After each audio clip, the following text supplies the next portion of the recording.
Hello, my name is Agata Kowalska. I am a journalist working for Oko Press, and I have the great pleasure of moderating this third panel debate. And the organizers of this conference have decided to call it Growing the Future, Ukrainian Agriculture in the Face of War. The first pictures we got when the war started was a tractor, Ukrainian tractor, dragging a Russian tank. And we were very happy to see it, and we were applauding the brave Ukrainians taking over a Russian tank. Another picture that we saw was the information on the Ukrainian harbors being blocked on the Black Sea, and we were afraid whether the crops would reach Africa, but also the European Union, because Ukraine is a major provider of food across the world, and the media have reported on this on numerous occasions because Ukraine has very good soil, and Ukraine is feeding not just its own people but also a lot of people across the world, and there is statistics to confirm that I'm not going to refer to these figures, but it is indeed true that it will be very difficult to feed the world population without Ukraine producing all these crops. And now the third picture, there was the level of field mines installed by the Russian troops in Ukraine, also in the fields. So it is actually quite scary to grow anything in the fields that have been liberated, because you need to consider that risk of field mines. So that's pretty much it, what people know about the agriculture in Ukraine. And today we might go a little bit more into details, and we can ask the following questions. What is the situation like nowadays? How do we know what it is like now? And what is going to be the future? And let me tell you that at least one of the speakers participating in our debate is of the opinion that after the war we can make the Ukrainian agriculture better than what it was before the war, better for us, so the people who eat what has been grown in Ukraine, but also better for the environment or even for the earth as such. So just to start our discussion, I would like to welcome four female experts from Ukraine, who are going to be, a source of knowledge for us. I'm just going to do the moderation and ask the questions. So we have the following experts. Olena Borodina of the Ukrainian Academy of Science. Hello, Professor.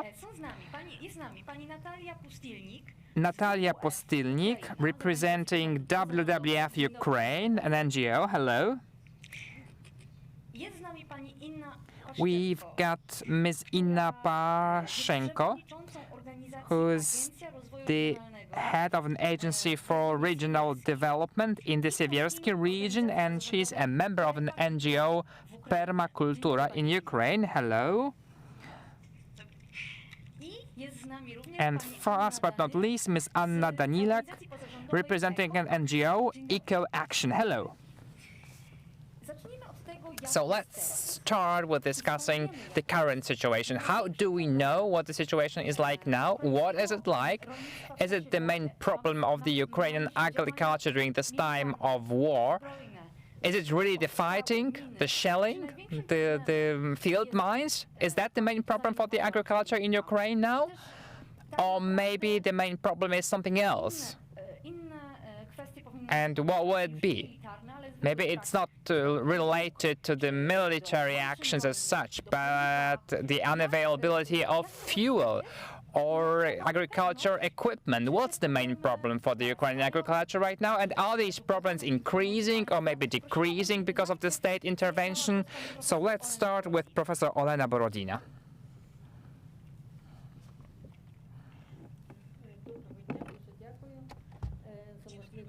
Hello. Thank you for letting me participate in this debate with such great colleagues.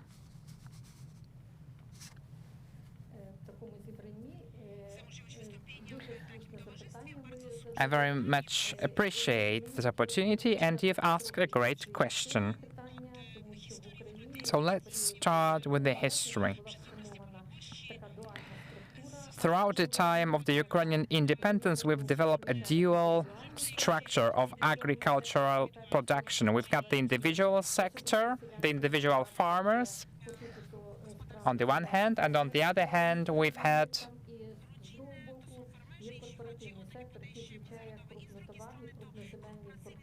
corporate farms, so large agricultural enterprises with thousands of hectares. Before the war, these two sectors had a very similar share in the agricultural production. Maybe the individual farms, the family-run farms, had a bigger share,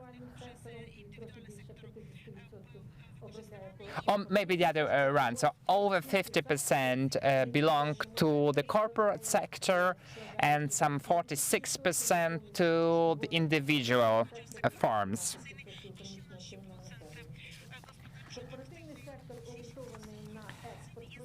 Now, the corporate sector focused on the export of food, and it focused on the monocultures. So there were monocultures in that corporate sector, and that's why Ukraine has had a share of 40% of the money. And the whole agriculture makes for 10% of the Ukrainian GDP.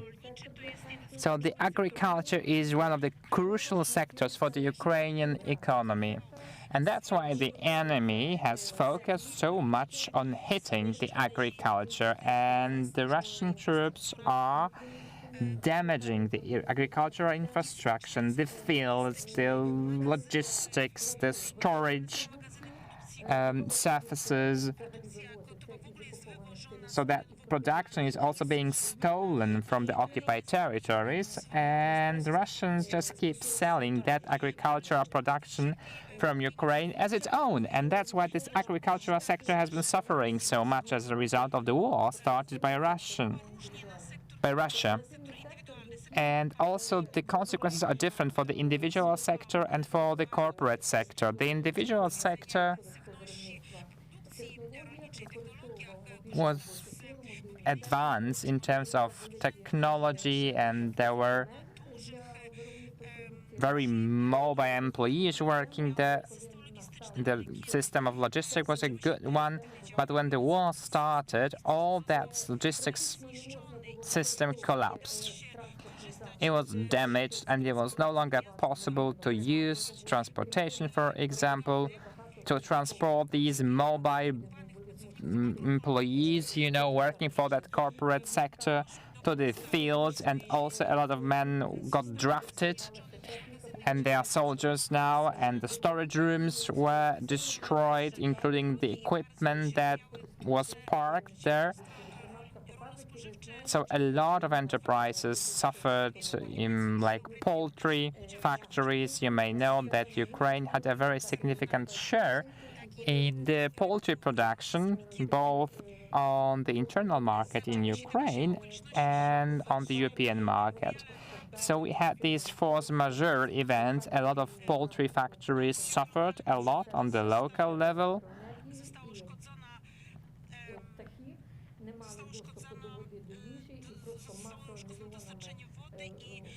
There were problems with water supplies, and, well, the chicken states didn't have enough water, and they had to kill the birds because it was not possible for the people working in that sector to reach these factories and just, feed the birds and give them water. And there was no longer possible to export that production. So it just collapsed because it was no longer possible to keep producing poultry. It was not possible to sell their production, and they just had to stop their activities. And in the beginning, the corporate sector was just shocked. And as for the small farms, the individual ones run by small families, they got united and they were trying to protect their land. So they had like self-defense units, and they took weapons and defended the land. And they were fighting the Russians. So they just took turns, and kept fighting and kept monitoring the land. And there was a period when they would give their own agricultural production to the displaced people in Ukraine, because there are a lot of people that have been displaced across Ukraine. And a lot of people moved to rural areas. So these individual farmers would just share their agricultural production with those displaced people. And they were also very flexible. They switched to different types of production. And there was a project called Gardens of Victory. And there were international donations to finance that project. And the municipalities were, providing land for the purposes of that project. There was also something related to the reform of decentralization in Ukraine. So a lot of land was actually leased for long term. And then it became the municipalities became the owners of that land. So they were able to find maybe 10 hectares or 12 hectares of land. And the local people were able to grow potatoes or vegetables or fruit. So they established gardens to feed kids at kindergartens and people in hospitals, and that food was distributed to the displaced people. So now they've already harvested the crops, and now they are processing this for the winter to help the military. And the transportation is working again. The harbors are no longer blocked, the roads are no longer blocked, and you may be familiar with that initiative. Well, now voice over to Ms. Inna Pashenko, and I think I can state it as it is. You're a farmer yourself. So what is your perspective like? And you've come here from a region that has been affected a lot by the war. Please tell us where it is located and what the situation is like now. So to start with, I would like to say thank you to the great nation of Poland, to the Polish people, for this unprecedented help that we've received from Polish people. I would like to say thank you to the other countries that have been supporting us, and throughout all this time I've been able to feel that support. I came yesterday from Ukraine and I'm going back tomorrow, and since February I have not left Ukraine even for a single day. We were occupied for 1 month and a half. It's the oblast, the region of Sumy, in the north of Ukraine. So we're one of the first victims of the aggression in February. And we would work together with the other farmers. And I'm running a farm myself, and the NGO that I represent is called Permacultura. And before the war, we had some eco projects and our region got occupied, then it was deoccupied, and we would receive displaced people in our ecological camps that had been established before the war. So we would receive women first of all. So we were under occupation. There were no markets, there were no pharmacies. All that got closed, and we were running out of supplies, and it was very difficult to feed babies, for example, small kids. There had been not enough time for people to get evacuated. So we would just take small vehicles to face the Russian soldiers. So once the Russian soldiers had, passed, we were able to go to a humanitarian hub in the west of Ukraine, to the city of Lviv or the city of Lutsk. We were not able to take a lot because otherwise the Russians would have spotted us. So we would just keep going, back and forth, transporting smaller amounts of humanitarian aid to help the people, the displaced people in our region. And then we were deoccupied, and now we are still receiving a lot of displaced people in our region. And now there is this question of what we should grow in our fields, because we are very close to starving during the time of occupation. There was 1 month and a half, and there was this program Seeds for Ukraine, and as much as we could, we were trying to implement it in the occupied area that got deoccupied later on. So we would distribute the seeds for the people, even if they had a very small piece of land. We wanted them to receive the seeds to be able to grow crops. The situation of farmers was very, very difficult, and we had to use drones to fight for our land.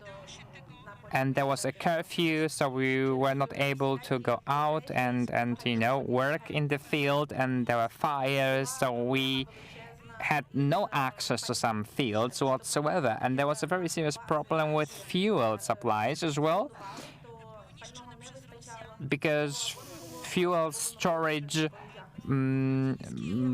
places were just destroyed by the Russians, or we had some fuel, but the quality of that fuel was very disappointing, was really bad. So that was very risky to keep working in the field, and a lot of farmers actually died. There were explosions because of the field mines, and the victims were mostly farmers. So they were trying to collect the crops, and the Russian troops were targeting them on purpose.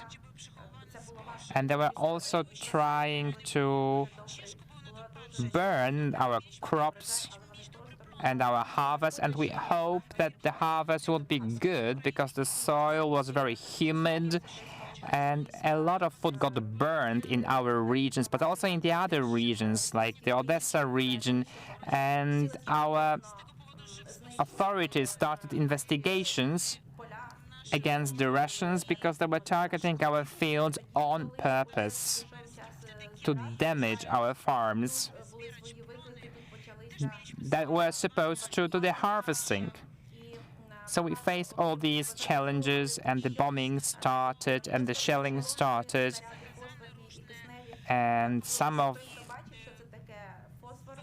that shelling was illegal. They would use illegal weapons like phosphorus weapons that reach very high temperatures when it's like 800 degrees with a lot of black smoke, and it remains in the air for a long time. It's very difficult to extinguish that. We are trying to use water and sand and soil to extinguish that fire, and that was done manually,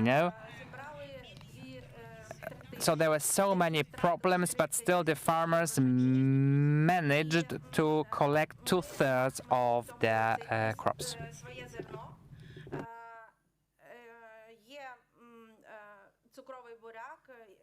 є зернові. Єдине, що зменшили, це посіви кукурудзи і соняшника. І я просто пишаюся нашими фермами, нашими людьми. У нас всього десь на 2 мільйони, 14 мільйонів ми змолотили. Це десь на 2 мільйони менше, ніж минулого року. We were able to harvest 40 million tons, to export 40 million tons.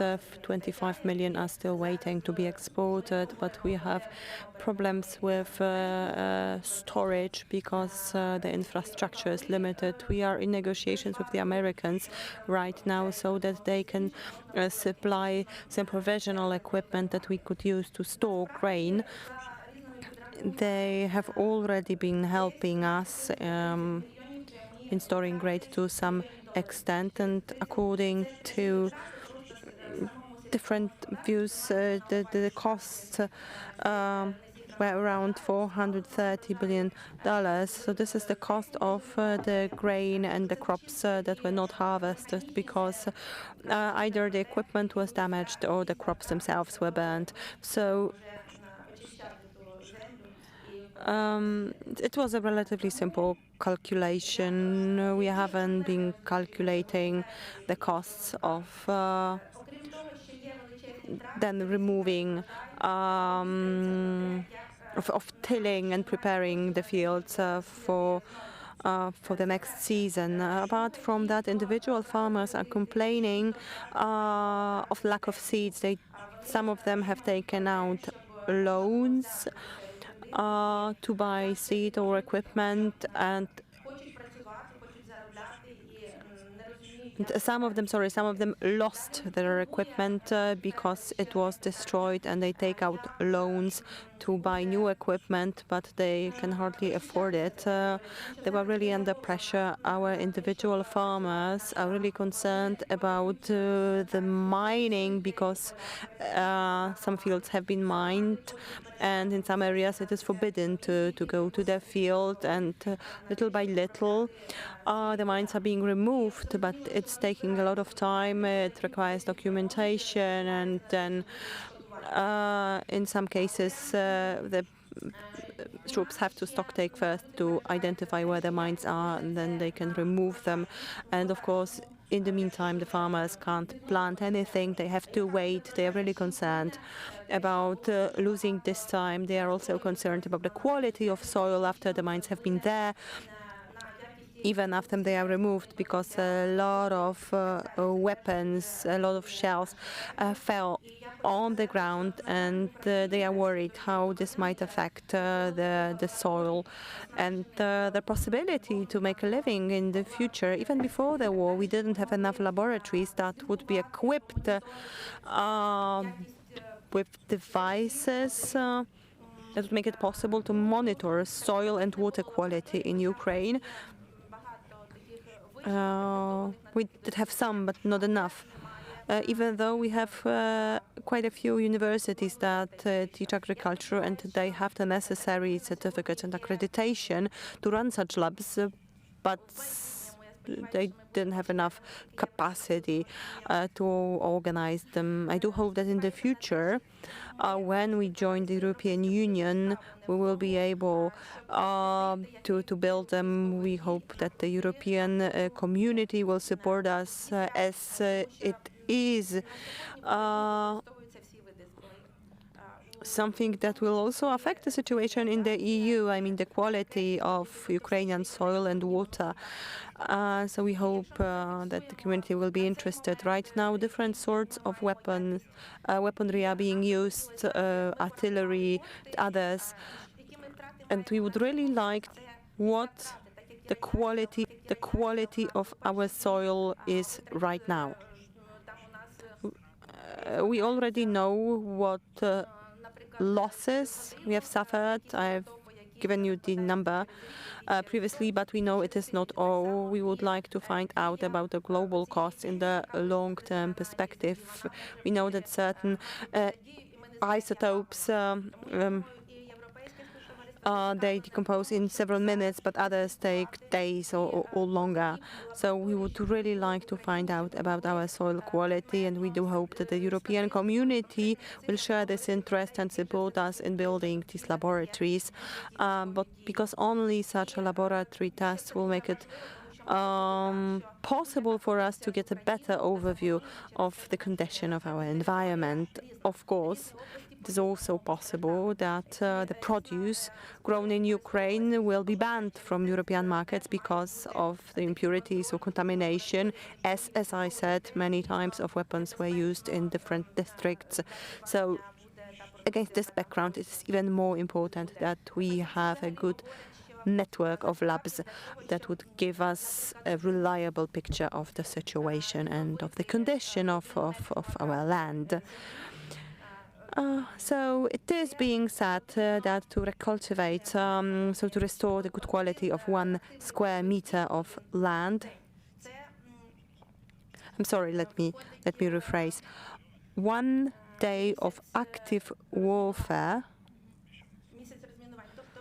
takes 1 month to reverse the consequences, to remove the mines, etc. So unfortunately, we might be looking at a decade of removing the consequences and the contamination. We know that 1 square meter costs between $4 and $5 to remove contamination, and we are talking about thousands and thousands of square meters. We already know that 175,000 square meters have been mined. So if you multiply it, it constitutes 13 state budgets, Ukrainian state budgets that we had before the war. So we know already now that without the support and assistance of the global community, we won't be able to cope. As I said, our universities have the accreditation to carry out the required tests, and they have already published lists of devices and equipment that will be necessary, and organizations such as my NGO are prepared to assist and support them in these inspections whenever they start. So we are really looking forward to such laboratories being organized in Ukraine so that we might really find out what the situation is. We know that the Ukrainian land is being damaged by the criminal troops and the criminal regime right now. I'm also interested in the situation as it was before the war. So were farmers being supported? We know in Poland we got used to EU subsidies to individual farmers. There is an entire system of different forms of support that can be used in different ways. But how about Ukraine? Ukraine is not a member of the European Union, but the links between Ukraine and the EU are quite numerous, also financial links. So what was the situation before the war? Were there any subsidies from the EU or otherwise to the farmers, or did the state budget, did Kiev support the farmers? So was there any system? And if it was in place, did it collapse after the war started? Was it replaced by anything after February 24th? Professor, very briefly. Yes, of course. I will try to keep it brief. However, I have to say that our history is quite long. In terms of public support to agriculture in Ukraine, in the year 2000, actually even a decade before, between 1990 and 2000, there was no support system to the agriculture in place because there was no money. Then it was introduced, and of course there were different forms of support depending on whether we are talking about individual farms or cooperatives or industrial farms, agricultural holdings. And of course, there was a lot of talk about the need to develop our agriculture, but it had to go hand in hand with the development of other industries, corporations, manufacturing, production, development, social development, etc., etc. The major part of support went to industrial agricultural holdings. There was hardly any support to individual farms. So there was a lot of imbalance, we can say. The general rule was that between 4 and 5% of the large agricultural holdings that owned tens of thousands of hectares received 80% of all state subsidies. And this phenomenon reached its peak in 2018 because in that year all funds earmarked for agriculture was consumed by two largest agricultural holdings, and it led to a large wave of protests and demonstrations of individual farmers. And this is when the first state program, a state scheme supporting individual farmers was introduced. So after 2018 there was something, but in 2017 and actually some forms of support for individual farmers were introduced one before in 2017, but it was quite low in terms of total amount, and there was a number of obstacles that individual farmers had to face in order to apply. One of the main obstacles was in access to preferential loans, and it was a system of loans in which the state would pay for interest rate. However, the individual farmers who wanted to apply had to provide evidence that they would be able to provide the security and guarantee the repayment. And it was this obstacle was a barrier, actually. Then a system for small farmers was introduced in 2020 for small farmers who had between 2 and 120 hectares. Also in that year, a central registry of small farms was introduced, and in order to apply for assistance, you have to be registered, your farm has to be registered. But because we have as many as 40,000 individual farms and 2.5 million households who are not registered as farms, but they do grow some plants for their own consumption and sell some of it too. So we are dealing with 2.5 million small entities. Registering them all takes a lot of time. So until now, only 40,000 of those have been registered, mainly the bigger ones, those who have a legal personality. They are small corporations, we could say. Those who are registered did receive support from that scheme I was talking about, but in practice, we have to say that there are still a lot of farms that cannot be registered because they don't have documents that would confirm ownership of land, ownership of machines. So there is a number of obstacles. Can you explain us a little bit more about the support scheme and the effect of war? And was the assistance in some way linked to the amount of production, or was it based on some evidence, or was it based on some declarations? And was this scheme also aimed to compensate for war losses? It was in no way linked to any compensation for war damages. In terms of war, when we look at the corporate farms, there was a methodology developed to estimate the amount of losses. It was then actually approved by the Cabinet of Ministers, and it was also when some principles were introduced that make it very transparent how losses should be calculated, and then reported, but there is no methodology for individual farms. We still have to develop methodology in order to be able to assess the losses suffered by small farms.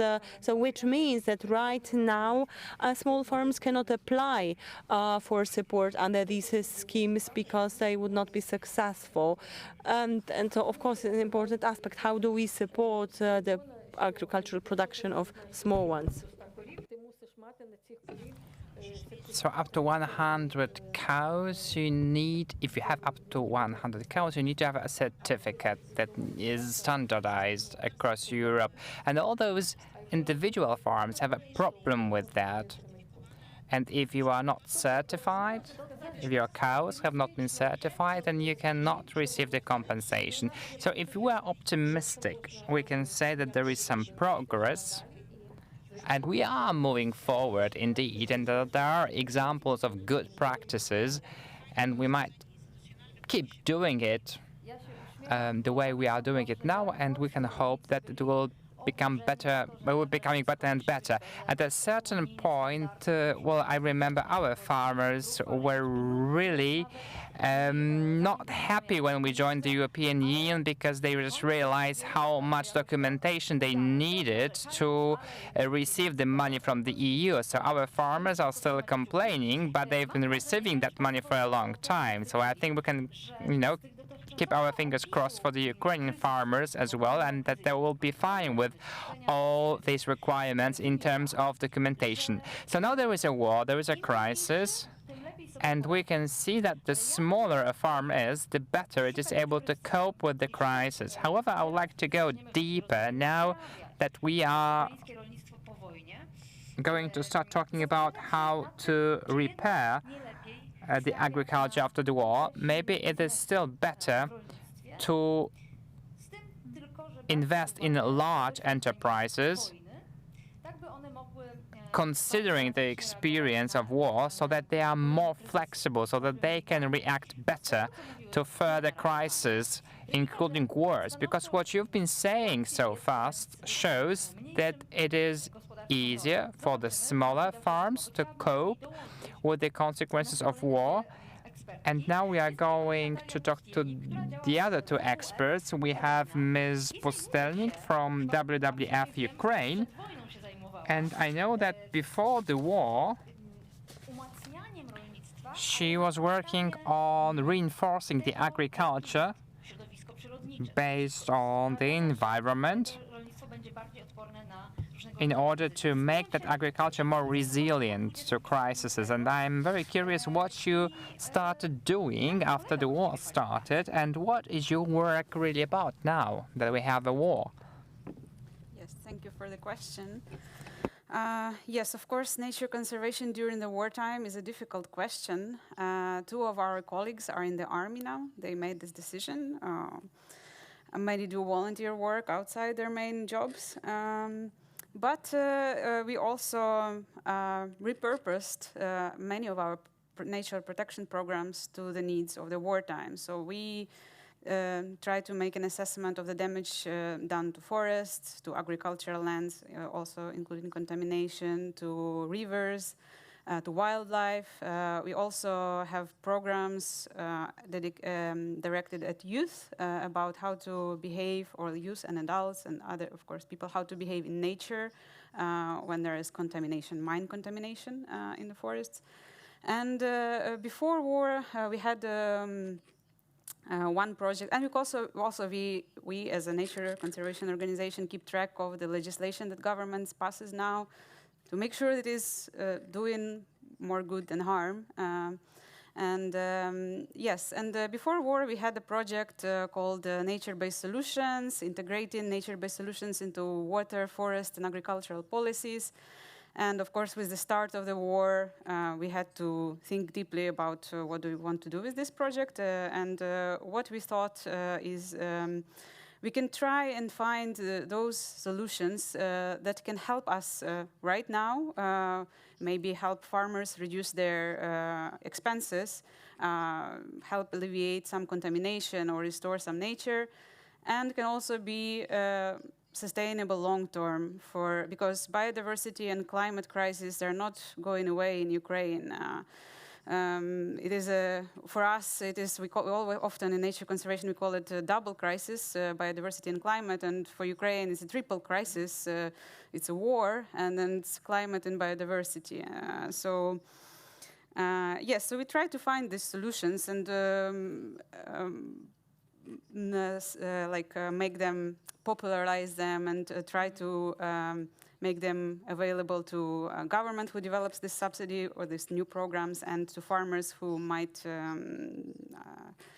have a better understanding. And for example, like one of the, nature-based solutions could be, we all saw how dependent we are on synthetic fertilizers, I guess not only in Ukraine, but in Europe also.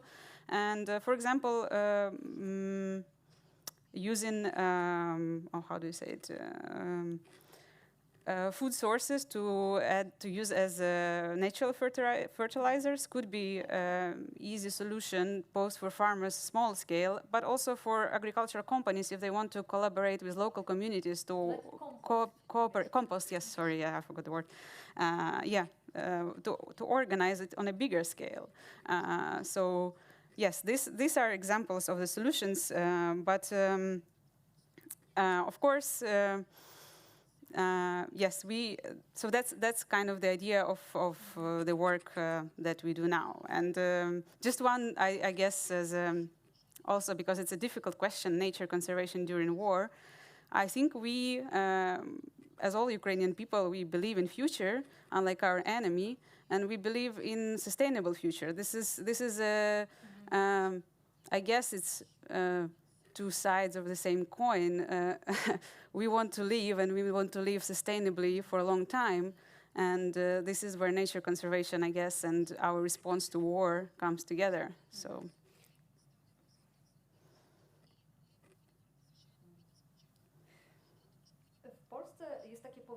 In Poland, there's a saying, you should not care about the roses when the forest is burning. So now I'm thinking whether, with all due respect, whether you're not talking about dreams which should not be there at this time, because there is a brutal war going on, and WWF is talking about protecting wild animals like birds, for example, and not people, or I don't know, rivers.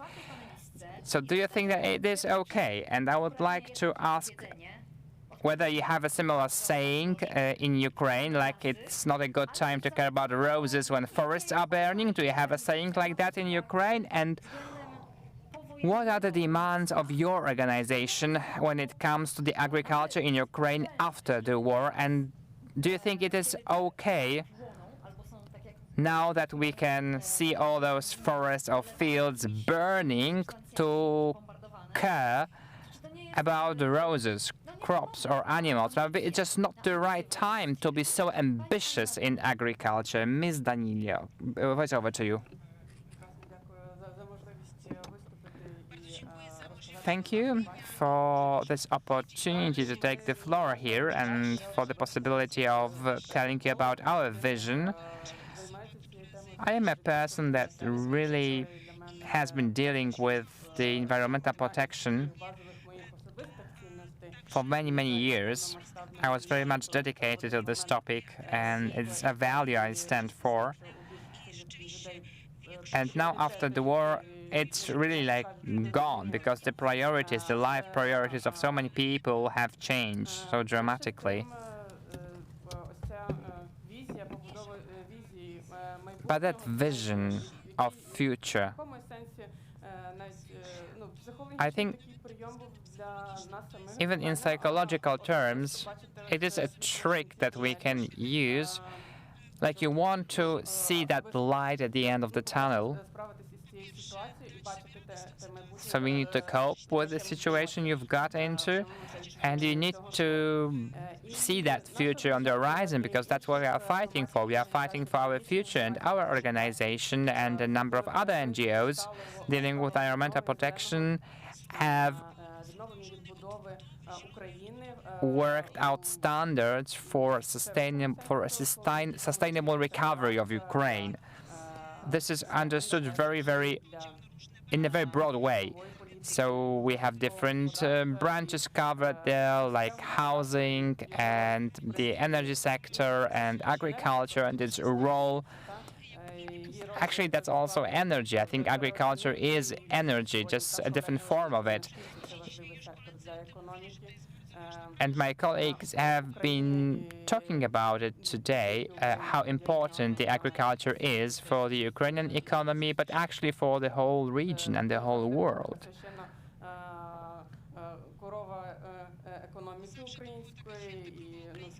So it's always been like a holy cow of our economy, the agriculture in Ukraine.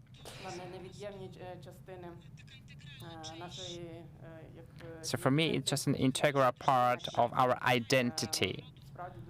It's an integral part of our identity as a nation, as a country. We are very close to our soil, and the soil is something we care about very much. And we think we are very close to the soil. And as for the agriculture, we started dealing with that topic in spring, when it became possible to make the first conclusions and to look for some approaches to agriculture for the time of war, to be able to adapt to these new circumstances, to be more flexible and to be more resilient to all that stress coming from outside and that centralized type of agriculture. Even though it seems to have a lot of power and to be very resilient, it turned out to be an easy target for the aggressor, and it did not turn to be resilient at all. And the informal associations of of farmers turned out to be more resilient, and they were able to survive. They were able to move across regions, and there were a lot of people moving from the cities to the villages, and we needed food for them. And the small farms, the family-run businesses in agriculture turned out to be more resilient as compared to the big enterprises, the big holdings. So it's really about food sovereignty. It's about relying on yourself in terms of the food production. It's a big lesson for Ukraine and the whole world. It's really, really important to be self-reliant in terms of food production. And it's actually very, very similar to the energy sector. The more decentralized the system is, the more resilient it is when there is a crisis. And I think that we need similar solutions in agriculture now. Now, a very brief question which goes to Professor Borodina. To what extent are the small farms an important source of food, not just for their own needs? Because in Poland we have a lot of small farms, but they are actually producing food just for their own needs. They are producing crops for their own needs. They do not sell a lot. They sell a little bit, but not much. And what is the situation like in Ukraine? To what extent are these small farms important when it comes not just to feeding themselves, but other people, so selling their crops?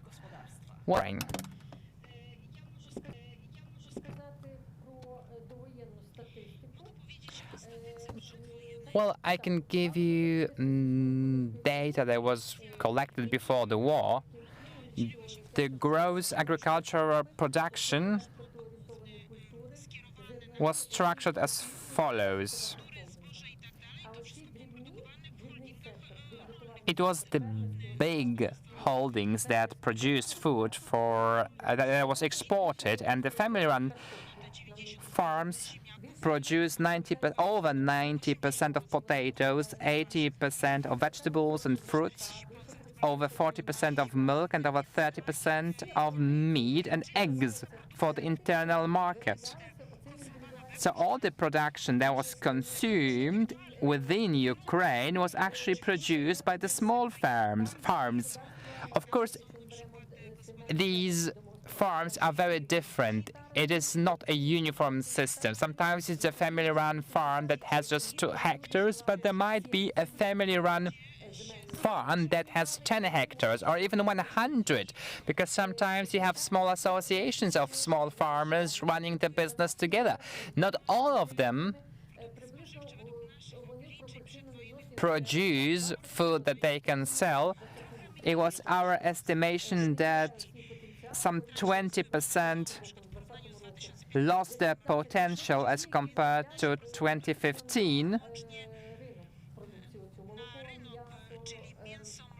And they would produce milk and meat and vegetables and fruits. 40% were farms that would produce just for their own needs, but also in part sold this food, but they would also provide their relatives in big cities, and 40% would produce food just to, satisfy their own needs. If we were now to provide a forecast for the future, I think that this potential that we had before the war, I mean the potential of the individual family-run farms, I think there was about 1 million such farms that would be able to, survive and produce food for the internal market in Ukraine. Well, Ms. Pashenko was talking about permacultures. What is a permaculture? I think that that term is not really known, even in Poland. I think most of us have heard of it, but we don't really know what it is, especially when it comes to the production of food that is going to be sold to other people. So could you please explain how this works? How does a permaculture work if you are supposed to produce food not just for yourself, but also for other people? How do you use this permaculture methods in agriculture? Is it even possible to produce food based on this permaculture principle, not just for your own, but for, food that you can sell to other people? Well, in reality, that technology is not a new technology. It's been used across the world for years, and I can see some good perspectives for the future of that technology. In Ukraine, it was introduced 15 years ago, so that's when that idea started spreading across Ukraine, I think across all the regions. So we have our permaculture centers in all the regions of Ukraine. We have different associations. And now we are fighting not just the enemy, we are also doing research, hoping to rebuild Ukraine, hoping for a good recovery program. And I think that we can use all that knowledge related to permacultures to rebuild the country. And there is one of a university that has now launched a degree in that field, so you can study it, and I graduated from that university. So I was like, it was the 3rd time that I was a student, but that's what I want to do in the future.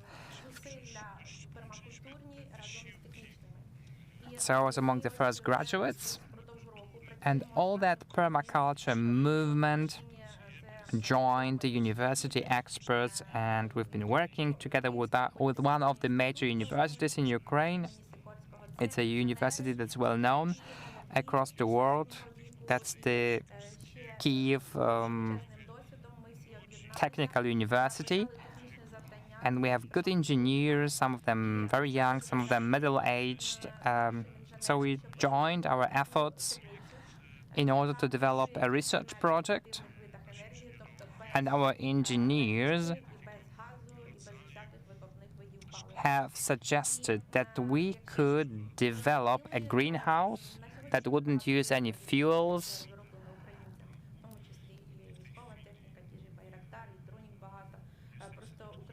and it is an institute that is developing different projects now, also some of them related to drones, and Ukraine does not really finance science right now, so the Ukrainian inventions are offered to other countries like Turkey. So, it's a Ukrainian invention, but the production is done in Turkey, for example. So we need to buy these goods, this equipment from Turkey, because that's where the production is located, even though it's a Ukrainian invention. So when it comes to renewables, that's what all the world is interested in, the renewables. Even the greenhouses in the Netherlands are not profitable right now, and they are just looking for other electricity sources. I would like to ask about it. So, what is this system? Do these greenhouses just protect plants from frost, or what should be the final effect, and why should this be better than your traditional or standard farming? Well, we have been growing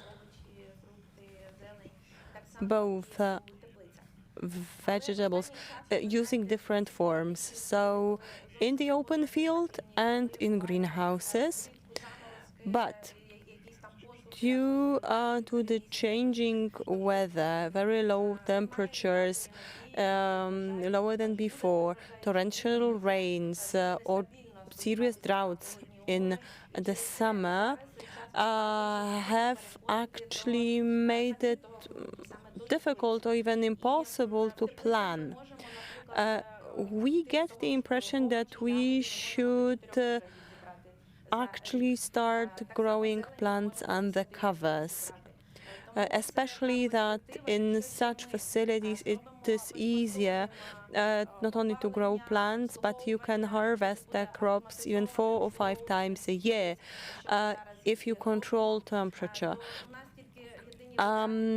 We are looking at some automated solutions, but of course it's interesting to find solutions that will not use fuels, because if we have such a solution, we will only have to cover the initial costs of building the greenhouses, but then it would run by itself.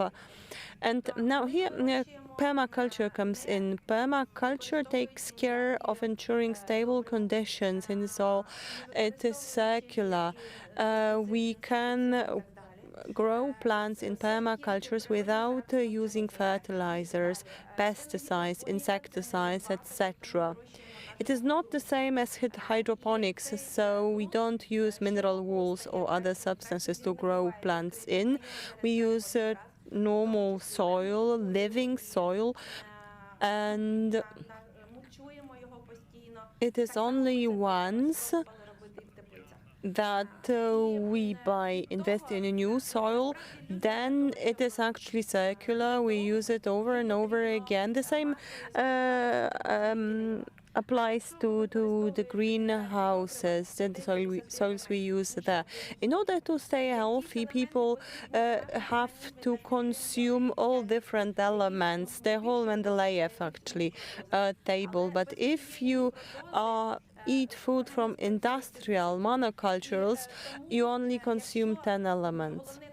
In permaculture, it is possible to ensure the presence of other elements as well. If your consumption is limited to the 10 elements I mentioned before, you will have a deficit. You will not get enough vitamins. But can this solution be used on a large scale? Because greenhouses powered by renewable energy, they cost a lot, don't they?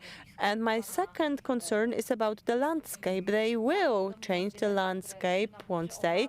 They will affect the fauna, the animals, the pollinators, to the insects. So is this a universal solution that can be used on a large scale or not? And if not, are there any alternatives? And I would like to ask this question to Anna Danilak. So, in your proposals, do you have any alternatives, any specific concrete alternatives for a better, healthier agriculture? So if not greenhouses, then what? Yes, I would like to come back to the concept of green recovery or green rebuilding.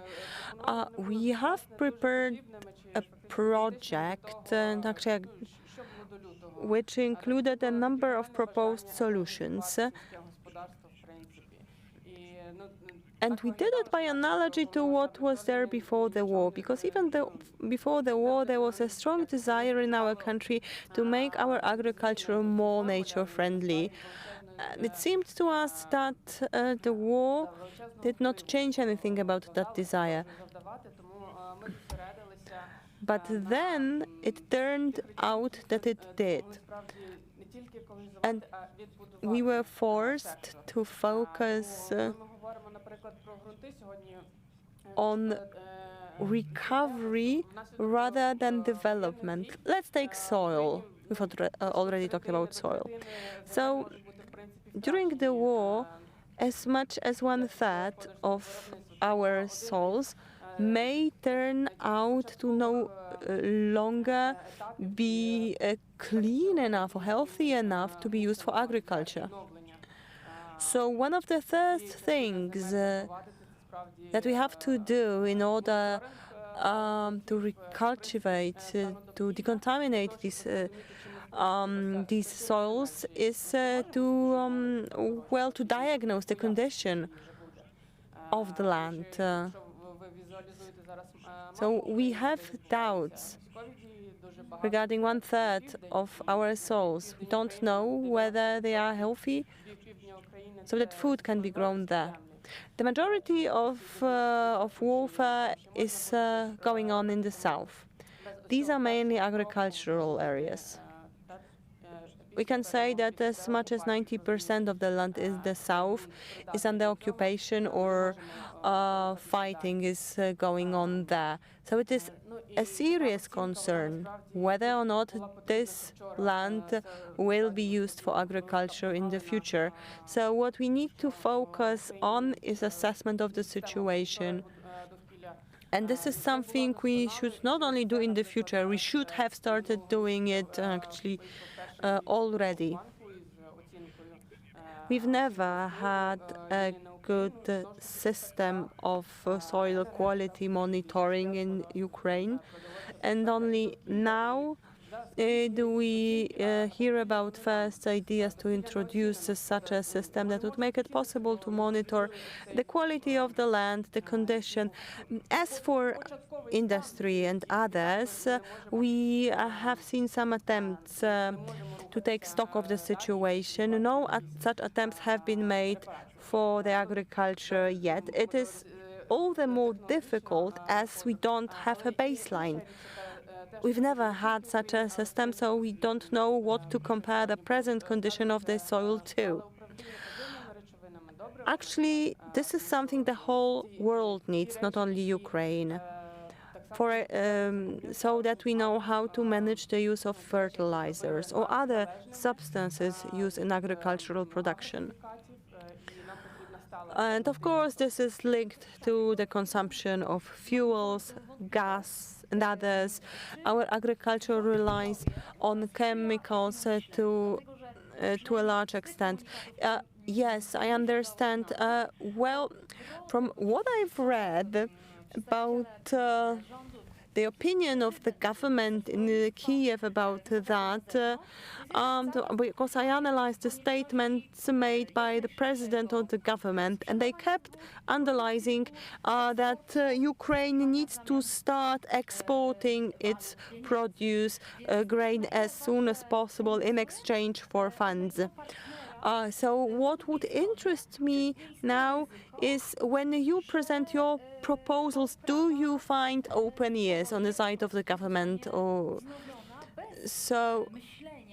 is there a risk that when the war ends, agricultural production will resume as soon as possible without even thinking if it's healthy or not? So your demands, so do they find open ears on the other side or not?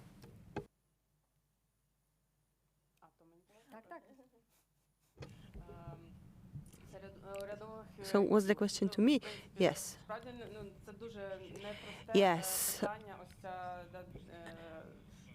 This is a complicated issue because there is this dichotomy between the wish to support the largest agricultural holdings and small farms, individual farms, and in a way these two compete for support. And I understand the complexity of the whole picture. For me, stable agriculture, sustainable agriculture will rely on more development of the small individual firms rather than further development of these huge agricultural holdings. At the same time, I do realize that these large industrial holdings are responsible for the majority of our exports and contribute to our state budget to a major extent.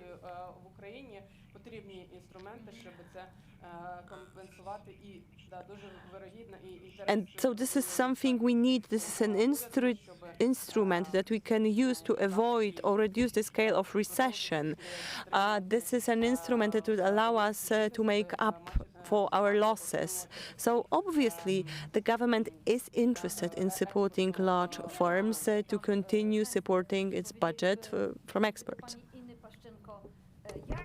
Now, Ms. Paszczenko, permaculture, how should it be introduced so that we can live more healthily, so that everything is more healthy and better? Because I'm afraid of a situation in which Ukrainian corn or other grains will be exported, maybe not to the EU, but to African countries where nobody will ask about how it was grown. So, very briefly. Well, let me tell you about a project we have. It is called Family Farms. And as part of this project, we can become involved in large-scale exports, even if we only own small farms, I don't know, like 500 square meters in greenhouses. So we can still scale up our solutions when we so that we can join forces. When we join the European Union, it will become even more easy. We will be able to introduce these solutions maybe throughout the European Union, who knows. So nowadays, even nowadays, many million people consume Ukrainian food, and we have a potential to provide food for 1 billion people, estimations say. And now that we know all this knowledge about permaculture, and now that we have different methods and techniques, we can share it with people, with individual farmers who have small plots of land. But these methods are easy to implement, and if the scale grows, the cost per individual greenhouse will drop, so the scale will increase, so we will be able to grow healthy food on a large scale, even with small fields. Let's say a farmer has 2 modular greenhouses and a small field. It will be enough. Olena mentioned that in terms of private small farms, nowadays we have more than 4.5 million in Ukraine, ranging from 2 hectares to bigger ones. And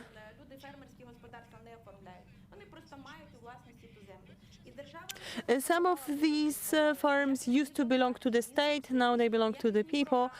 And the majority of those receive no support from the state. So what's left for them? Either they can talk to other farmers and maybe share that land, work as cooperatives, or they lease their land to large holdings. And then these large holdings have access to even more land in Ukraine. So in theory, it is people who own the land, but they don't really use it because they have to lease it to large corporations. There are no mechanisms to support them. And then, because of lack of knowledge, lack of methodology, lack of equipment, people have no other choice but lease it. And usually they lease it on really bad conditions. Many of these people are elderly and they don't know how much they can demand. And if we give them something, if we make a good proposal, offer methods, they will have alternatives. We are working on different variants and we are studying the solutions. There is one, the University of Technology is building a greenhouse, and another university is building a facility where we can test different methods so that we can measure them and then describe them for different kinds of produce, and then we will be able to create a manual to give to the people. And then if they just follow the instructions step by step, they will be able to build these greenhouses and use them themselves to make money on their land.